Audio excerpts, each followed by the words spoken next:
प्रिय विद्यार्थियों, हिंदी क्लासेज में आपका स्वागत है। आज हम आपकी पाठ्य पुस्तक सारांश का पहला पाठ आत्मत्राण, जिसे रविंद्रनाथ ठाकुर जी द्वारा लिखा है, आज हम इस पाठ को पढ़ने से पहले इस पाठ का पाठ परिचय पढ़ेंगे।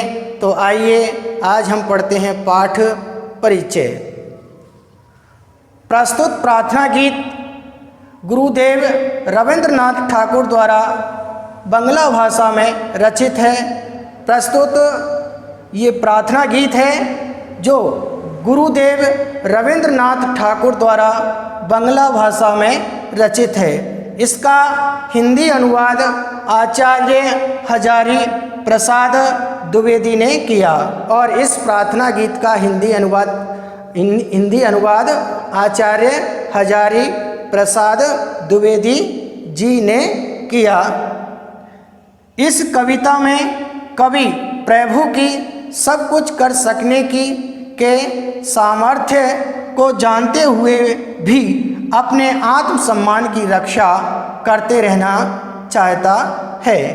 वह प्रभु से केवल इतना चाहता है कि वह विपत्ति काल में उसे धैर्यवान बने रहने की शक्ति दे। और कभी प्रभु से, ईश्वर से इतना चाहता है कि हे प्रभु, आप मुझे, मैं ये नहीं चाहता कि आप मेरे दुख दर्दों को दूर करें, मैं तो आपसे केवल इतना चाहता हूँ कि आप मुझे इतनी शक्ति दें जब मेरे ऊपर दुख दर्द मुसीबतें आएँ तो मैं उनसे भयभीत न हूँ, मैं उनसे भयभीत न हूँ और मैं बलपूर्वक उनका सामना करूँ। मैं हमेशा धैर्यवान बना रहूँ, उनसे भयभीत न हूँ। ए प्रभु, आप मुझे इतनी शक्ति दो। आगे बढ़ते हैं। वह विपत्ति काल में उसे धैर्यवान बने रहने की शक्ति दे। केवल प्रभु से इतना चाहता है कि वह विपत्ति काल में उसे धैर्यवान बने रहने की शक्ति दे, धैर्यवान बने रहने की शक्ति दे। वह अपना भार कम करना नहीं चाहता और कभी अपना दुख, मुसीबत, विपत्तियाँ रूपी जो भार है उसे कम करना नहीं चाहते हैं। कभी प्रभु से कहते हैं कि हे प्रभु, आप मेरे दुख दर्दों को दूर मत कीजिए। मैं नहीं चाहता कि आप मेरे दुख दर्दों को दूर करें, बल्कि वह बलपूर्वक उसका वहन करना चाहता है। और दुख दर्दों को आप दूर भले ही न करें, मैं तो केवल इतना चाहता हूँ कि हे प्रभु, आप मुझे इतनी शक्ति दो जिससे मैं जो दुख मुसीबतें हैं उनका मैं बलपूर्वक सामना कर सकूं और उनका वहन कर सकूं। हे प्रभु, आप मुझे इतनी शक्ति दो। आगे बढ़ते हैं। वह संघर्ष करके आगे बढ़ना चाहता है, विपत्तियों से बचना नहीं चाहता है। और कभी भगवान से प्रार्थना करते हैं कि हे प्रभु, मैं तो, आप मेरी दुख दर्द परेशानियों को दूर मत कीजिए, मेरी परेशानियों को दूर मत कीजिए। मैं तो उनका सामना करके, एक परिश्रम करके, एक मेहनत करके आगे बढ़ना चाहता हूँ, संघर्ष करके आगे बढ़ना चाहता हूँ। मेरी आप परेशानियों को दूर मत कीजिए, विपत्तियों से बचना नहीं चाहता और मैं इन दुख दर्द मुसीबतें रूपी जो विपत्तियां हैं, मैं इनसे बचना नहीं चाहता हूँ। मैं तो ये दुख दर्द और जो विपत्तियां, जो मुसीबत हैं, मैं तो इन्हें ईश्वर द्वारा दिया हुआ तोहफा, एक उपहार समझकर इनको स्वीकार करता हूँ। मैं विपत्तियों से बचना नहीं चाहता। हे प्रभु, मैं तो विपत्तियों को ईश्वर द्वारा दिया गया उपहार या तोहफा समझकर मैं इन्हें स्वीकार कर लेता हूँ, मैं इनसे भयभीत नहीं होता हूँ। हे प्रभु, आप मुझे इतनी शक्ति दो। वह संघर्ष करके आगे बढ़ना चाहता है, विपत्तियों से बचना नहीं चाहता है। इस तरीके से आज हमने इस पाठ का परिचय पढ़ लिया है। आप इसे अपनी उत्तर पुस्तिका में लिपिबद्ध करें ताकि इससे संबंधित प्रश्न आपकी परीक्षाओं में पूछे जाते हैं तो आप बड़ी सरलता और सुगमता के साथ उनका उत्तर दे सकते हैं। अब हम आगे पढ़ते हैं इस प्रार्थना गीत का पहला पद। अब हम पढ़ते हैं आत्मत्राण पाठ का पहला पद। आत्मत्राण पाठ का ये पहला पद है।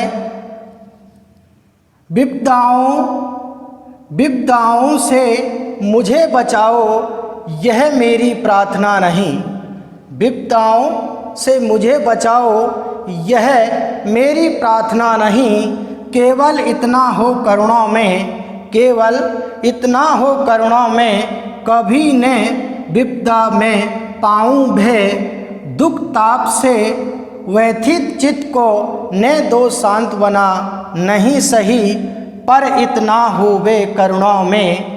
दुख को मैं कर सकूं सदा जय, दुख को मैं कर सकूं सदा जय। इस पद का हम भावार्थ पढ़ते हैं।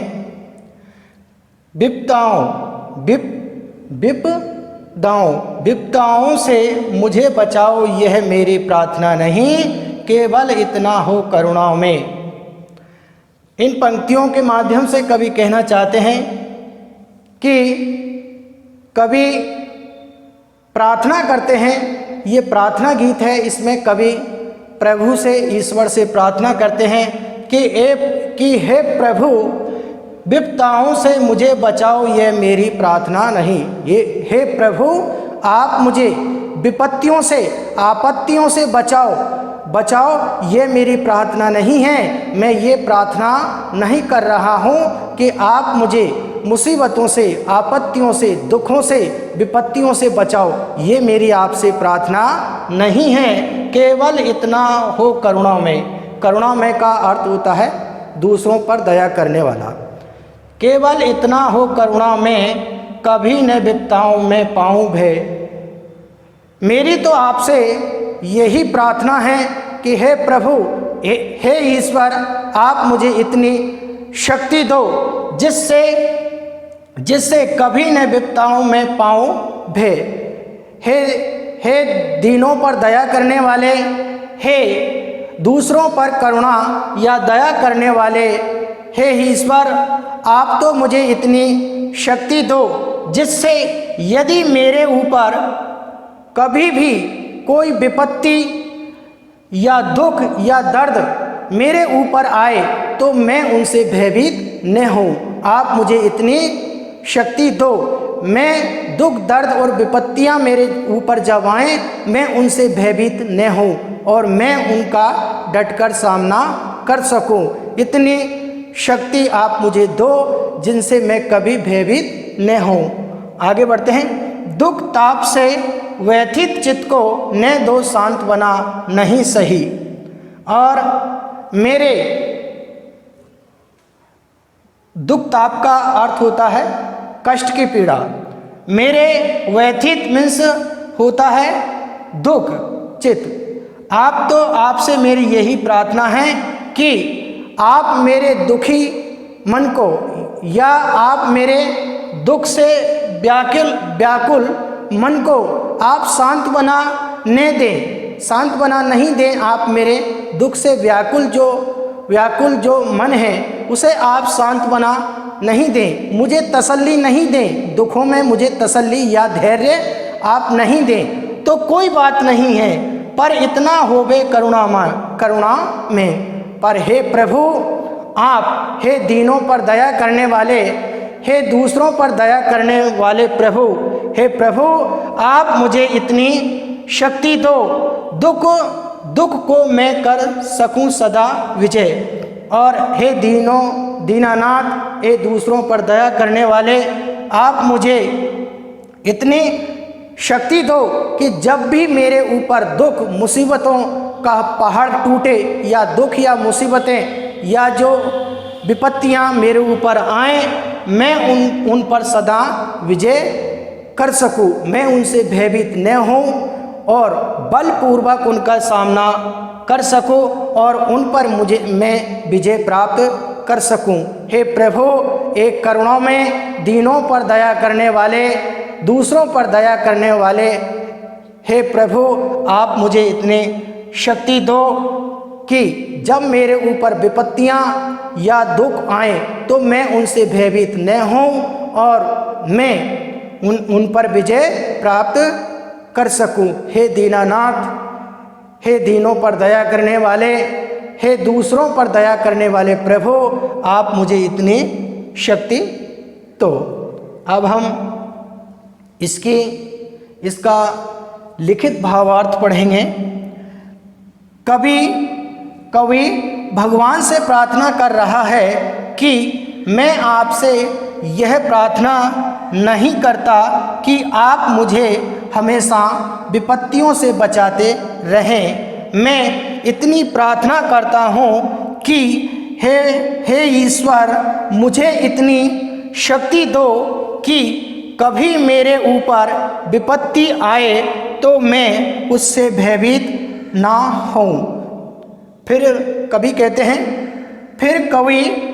हैं कि हे प्रभु, मेरे दुख से व्याकुल मन को आप सांत्वना बना ना दें तो कोई बात नहीं, पर बस इतनी कृपा जरूर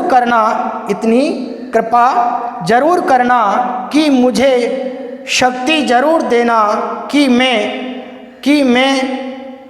मैं दुखों पर विजय प्राप्त कर सकूं। इस तरीके से आज हमने मौखिक और लिखित भावार्थ दोनों पढ़ लिए हैं, साथ में हमने पाठ परिचय भी पढ़ लिया है।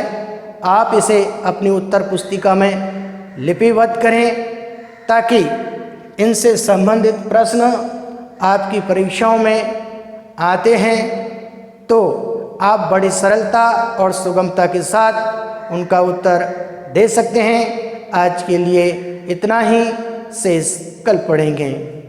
Thank you.